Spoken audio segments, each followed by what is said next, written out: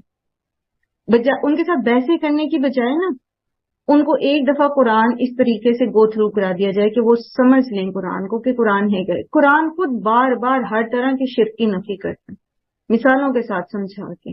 ہاں اس میں پھر یہ بات آ جاتی ہے کہ جو سمم بکمن امیون بنے رہنا چاہتے ہیں، جو اپنے تعصب سے باہر آنا ہی نہیں چاہتے، وہ آپ کو ٹیگ کر دیں گے کہ آپ پتہ نہیں کون سے فرقے سے ہیں اور آپ وہ بگاڑ دیں گے، عقیدے بگاڑ دیں گے اور یہ اور وہ آپ کی کلاس چھوڑ کے چلے جاتے ہیں. لیکن جو لوگ پورے وہ اس کے اطمینان کے ساتھ قرآن پڑھ لیتے ہیں تو پھر بہت سارے ان کے کانسیپٹ جو ہے نا، بلکہ سارے کے سارے کانسیپٹ ہی درست ہو جاتے ہیں.